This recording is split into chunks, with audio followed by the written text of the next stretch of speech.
Bonjour, nous allons maintenant parler des propriétés de la norme. Alors la norme, c'est une des grandeurs qui caractérise le vecteur, hein. C'est un nombre réel, donc nous commençons à avoir un petit peu d'algèbre qui apparaît dans nos vecteurs. C'était le but, hein. On a la somme de vecteurs, on a l'action, et on a cette troisième grandeur qui s'appelle la norme, qui est la longueur d'un vecteur. La norme se note comme une double valeur absolue, et c'est la distance entre un point de départ et le point d'arrivée de n'importe quel bipoint représentant le vecteur. Pour un physicien, c'est l'intensité, pour un mathématicien, c'est la norme. Alors, première chose, puisqu'il s'agit d'une distance, elle est toujours positive, ça, aucun problème. La norme est un nombre positif, ou nul. Par positif, j'entends comme dans les pays francophones que le zéro est possible. Dans les pays anglophones, positive veut dire strictement positif. Dans les pays francophones, c'est plus grand ou égal à zéro quand on dit positif. Donc j'entends plus grand ou égal à zéro. Alors dans quel cas est-ce qu'un vecteur a une norme nulle? Question intéressante. En fait, seulement si et seulement si le vecteur est le vecteur nul. En fait, prenez un bipoint qui représente le vecteur. Si la distance entre le point de départ et le point d'arrivée est 0, ça veut dire qu'il n'y a pas eu de translation effective, on est resté au même endroit, donc les deux points sont identiques, c'est donc le vecteur nul. Réciproquement, si le vecteur est nul, il n'y a aucune difficulté à voir que sa norme est nulle. L'action doit aussi être dans une certaine mesure compatible avec la norme. C'est cette formule-ci. Qu'est-ce qui se passe quand je prends un vecteur u, que je fais agir sur lui un scalaire, un nombre réel, donc je multiplierai par exemple sa longueur par moins 2, la longueur ne tient pas compte du sens, donc sa longueur ne sera multipliée que par 2. C'est-à-dire qu'il faut prendre la valeur absolue du scalaire et multiplier par la norme du vecteur. C'est une vraie multiplication réelle, c'est dans les nombres réels, puisque ici il s'agit de deux nombres réels. Le scalaire est un nombre réel, la norme est un nombre réel, et comme il s'agit de distance, on se moque du sens, donc il faut cette valeur absolue autour du scalaire. Une quatrième propriété de la norme, c'est l'inégalité triangulaire. Alors, c'est une des propriétés les plus importantes qui soit. L'inégalité triangulaire, ça dit la chose suivante.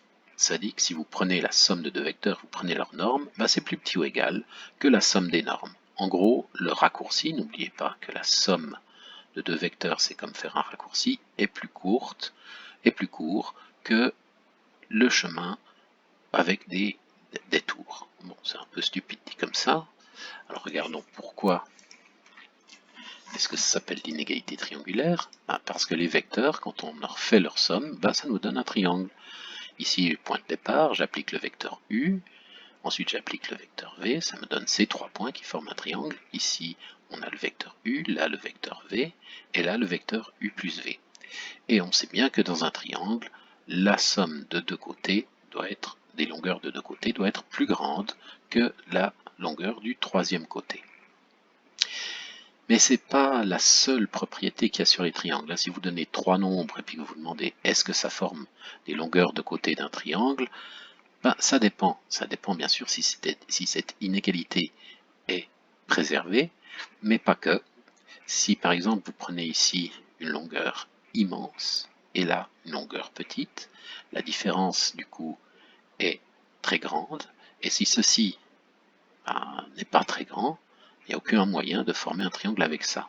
Donc il y a une deuxième propriété qui dépend de celle-ci, qui est donnée par elle. Il y a donc l'inégalité triangulaire, c'est bien cette forme, mais elle est un peu incomplète. Regardons ce que c'est. Alors, on va partir de l'inégalité triangulaire.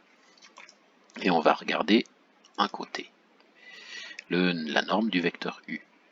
Alors la norme du vecteur U, fait qu'on veut faire apparaître la norme du vecteur V aussi.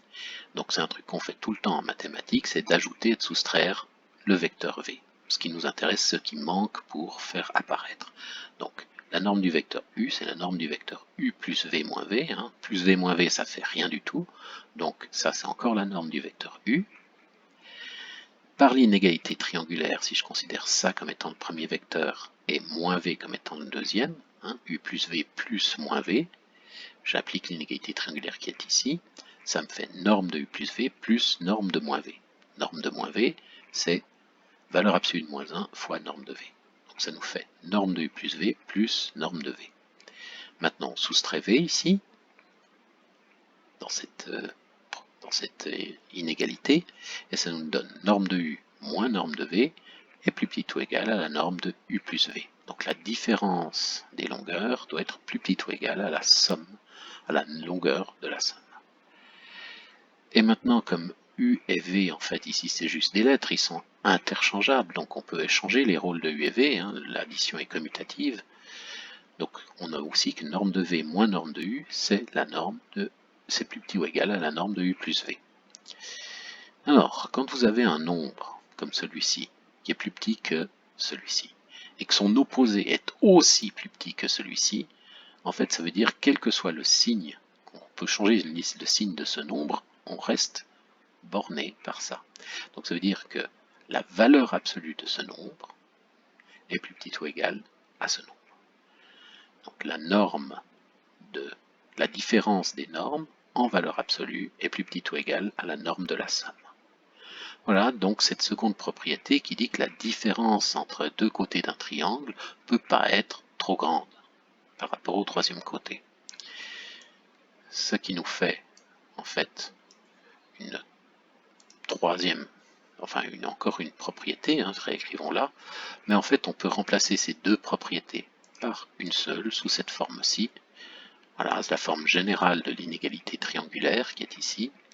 Et si vous vous donnez un triangle qui satisfait ces propriétés, il existe. Donc si vous donnez trois longueurs, telles que la valeur absolue de la différence de deux longueurs est plus petite ou égale à la troisième, et que cette troisième est plus petite ou égale à la somme des longueurs des deux premières, alors ce triangle existe. Cette condition est nécessaire et suffisante pour qu'un triangle dont on donne les trois longueurs de côté soit un vrai triangle, et pas un truc totalement dégénéré qui n'existe pas.